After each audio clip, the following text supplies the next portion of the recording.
We made it. We did it. It's over. 2020 is finally over. It is dead. It is buried.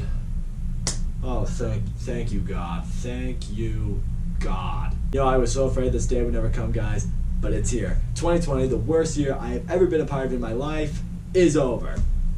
Well, one of the years, I should say. There's no secret. Due to coronavirus, 2020 was probably one of the worst years we've all ever been through.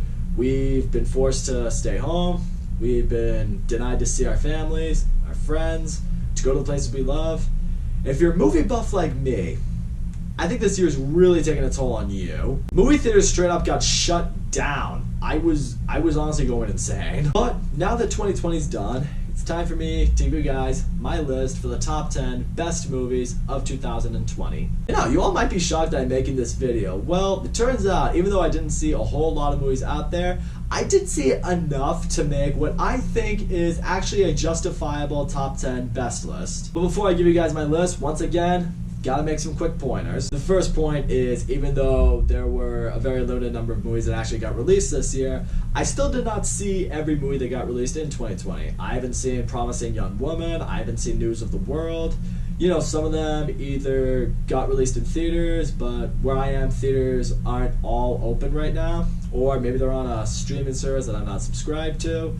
Could be a bevy of reasons. The other point I want to make is these will not be in-depth reviews of these movies like I typically do. I'm just going to give you some quick pointers on why I love them, why they're on the list. If you want to see my full review for these movies, just go to my channel, search the movie name, you'll be able to find it there. And the final and most important point of this video is this.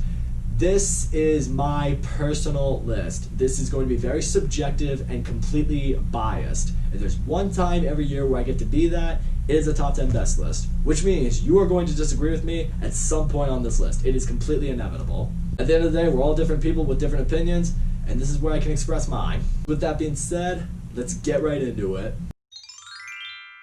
Starting off this list at number 10 is Palm Springs. You guys know me, I am a huge sucker for comedies. Usually the movie that makes me laugh the hardest is going to find its way onto a top 10 best list. But not only was Palm Springs a really funny movie, it was clever. This movie was able to take the premise of Groundhog Day that we've seen redone a million times, put it into a straight-up comedy, and still make it feel fresh. Kristen Milioti and Andy Samberg absolutely crushed it together. I really love the chemistry and the growth with their characters in this movie. This movie had a lot of heart. It was a really well-done rom-com without being one of those cheesy, in-your-face bullshit ones. The fact that they took one of the most classic concepts from a movie and made it so unique in its own right, that's really saying something.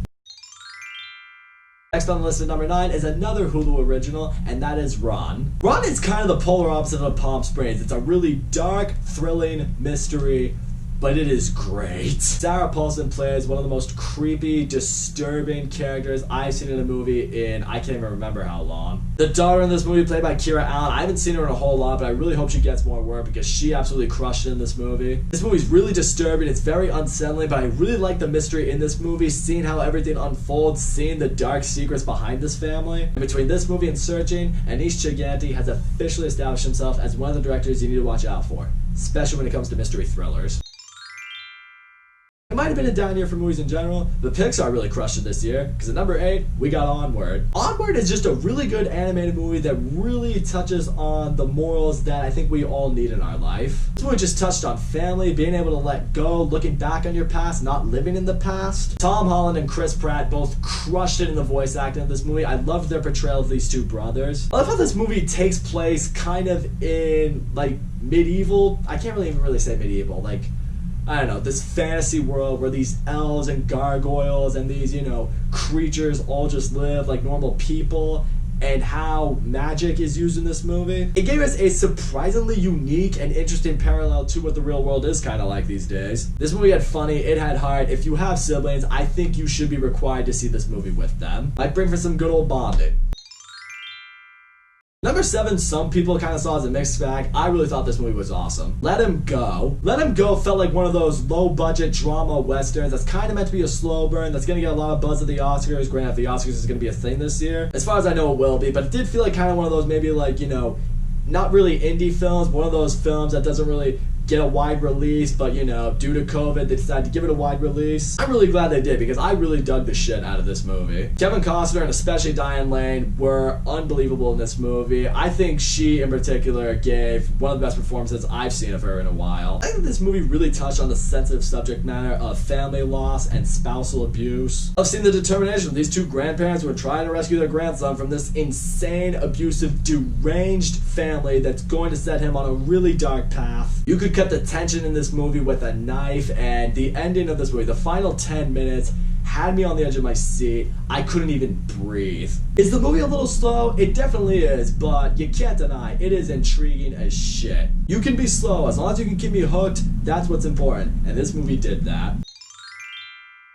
Number 6, I thought was the best horror movie we got this year, The Invisible Man. Elizabeth Moss, I think this is the genre she needs to stay in. She really just crushes it in horror movies, and she gave maybe my favorite performance I've seen so far of her in this movie. I genuinely love the concept of this movie. You have this woman, she's being stalked, harassed, and haunted by this ex of hers who has somehow made himself invisible. It's an insane story. She tries to tell it to people. No one believes her. Everyone believes she's insane. And this guy is just destroying her life. He is haunting her. He's making her miserable every single day. How do you get through that? How do you survive that? It leads to some really creepy moments, really intense scenes. Just when you think you might have the movie figured out, it's like, no, not quite. I think what I appreciated most of this movie is it really played on the fear of the unknown. The scariest thing in this world is when you don't know what's out there. When you have an establishment of what it is you're up against, it gives you a little bit more comfort. At least gives you an idea of how to prepare. Something like this, where you can't see what it is that's haunting you, that's the scariest part. It's the first horror movie I've seen in a long time that I think really channels what the fear of the unknown is and just how powerful it is compared to any other fear you might have.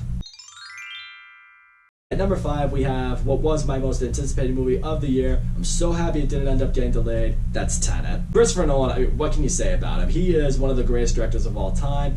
And I will say, just seeing the concepts in movies like Tenet just give you much more of an appreciation for him. There is no other filmmaker that has the mind of Christopher Nolan, that has the imagination of Christopher Nolan. Only he could bring movies like Tenet to life. That's what I'll say. The concept of Tenet is an amazing concept, but I will say this might also be his most complex movie, and as a result of that, I think it's gonna turn some people away. Similar to most of his movies, this is not a casual watch. This is a movie you really need to invest into, you really need to pay attention to if you're going to get it, if you're gonna follow it. And for some people, it might be a little too complex to follow, but that's why I will say I think it's a movie worth watching more than once. I saw it the first time and a moment clicked for me that made me love it, but when I watched it the second time and I keyed in on certain moments, it made me love the movie even more because I had more of an understanding for it. And although I will say the sound mixing in this movie isn't great, when characters are talking and there's a bunch of ambient noise in the background, that did hinder a little bit, I can't deny that. I still thought the action in this movie was unbelievably shot. It was so just awesome to see. It's the kind of action you want to see in Christopher Nolan movies. John David Washington crushed in this movie. Robert Pattinson was great in this movie. Elizabeth Debicki, Kenneth Branagh, everyone was great. It definitely has that replay value because even though this is a movie you may have to watch more than once, it wouldn't feel like a chore to do so. It may not be among my favorite Christopher Nolan movies, but it's definitely among my favorites of 2020.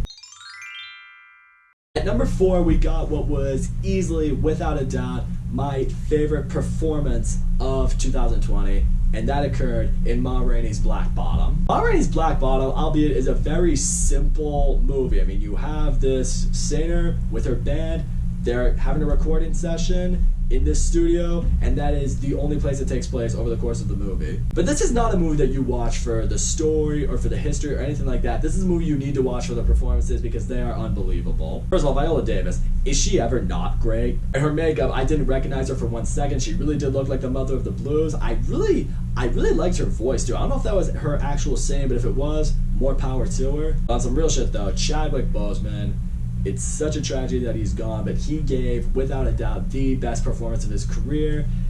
It was mind-blowing. I can't remember last time I've seen a character that was able to bring a smile to my face, make me laugh, to then in the course of about 2 minutes have me on the verge of crying. He absolutely needs to win the Oscar for this movie. If he doesn't, I will be shocked and really just disappointed. I love that this movie did take place during a segregation time. I liked seeing how there is tension and drama between black artists and white, recording people working together. White agents? Would that be their term? Producers. Sorry, I had a brain fart for a second. But I appreciated that it gave you that little slice of history without beating it over your head. Like I said, in the end, just watch this movie for the performances alone. You will have your mind blown. Number 3 was probably the most fun I had with a movie all year long. It's one of the first movies I saw of the year, and that is The Gentleman. I didn't really grow up a Guy Ritchie fan. I didn't really see a whole lot of his movies before this. I had seen some of the movies he had made that I really wasn't a big fan of, and I was just like, this guy had a massive fan following. After seeing The Gentleman, seeing exactly what it is that he's good at, seeing what he got his fan following from, yeah, now I buy it. First of all, the cast in this movie, everyone is unbelievable. Matthew McConaughey was great, Charlie Hunnam was great, Hugh Grant was great. The writing in this movie is absolutely awesome. It is hilarious. It's very quotable. I like the way the story was told. It had a very Pulp Fiction vibe to it, that it kind of goes with different characters being the main characters of the movie for different arcs. There's a lot of really fun action in this movie. The movie also doesn't stop. It's a really fast-paced movie. At no point does it slow down. It keeps you in for the duration of it. I remember when I saw this movie with my friend for the first time. I remember walking out of the theater and I was just like, I know it's January, but I really wouldn't be surprised if that made its way onto my top 10 best list of 2020. And hey, look at that, number 3 on the list. If it's meant to be, it's meant to be. Number 2 was a movie I almost didn't see. It almost completely slid under my radar. Wound up seeing The Trial of the Chicago 7 a couple weeks ago, and I'm really glad I didn't let this movie slip away, because that would have been a damn shame. This movie relies purely on dialogue between characters, but it's so good. The kind of dialogue that fills you with tension, really sets the tone of the movie, really gets you to understand the characters, gets you to learn about the characters, you really see what they're like. Sacha Baron Cohen absolutely steals every scene he was in. I absolutely loved his character. The movie also had a judge who was one of the worst villains I've seen in a movie in a very long time. And when I say worst, I mean just genuinely despicable people. I mean, he just had it out for these guys from the beginning. It was tough to watch, especially knowing this was based on a true story. It is a political movie for sure, but I loved that they were able to bring something like this, especially in a time where politics were kind of a big deal in 2020, and gave us just a really entertaining and informative movie. This is a story I knew absolutely nothing about. I love that this movie was made to shed light on it. Great performances, great screenplay, and a great parallel to what we are dealing with today. Aaron Sorkin, you have my respect. Here we are, my number 1 movie of 2020, my favorite movie of the year, the movie that just hit me to my core. You probably guessed what it is, but I'll tell you anyway. It is Soul. You really think Onward would be the only Pixar movie I'd have on this list? You can't have Onward on the list and then not talk about Soul, because Soul, as much as I enjoyed Onward, Soul is just, this is what makes Pixar Pixar. The voice acting is great. Jamie Foxx and Tina Fey, both awesome. Animation in this movie is beautiful. Again, I love how they portray the world that is how souls are made, or the afterlife, or the before, whatever you want to refer to it as. The great beyond and the great before.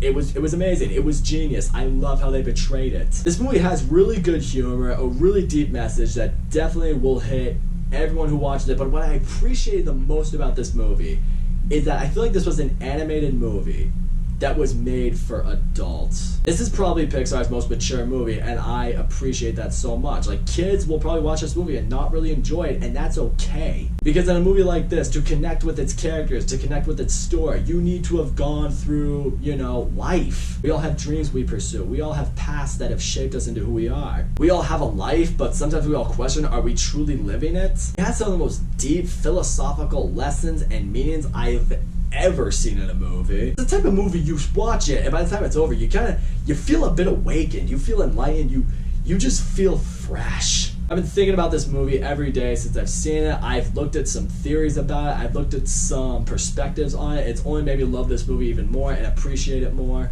Really, of all the movies we got in 2020, this is the only one that I could truly say was a masterpiece. And for those reasons, Soul has absolutely got to be my number 1 movie of 2020.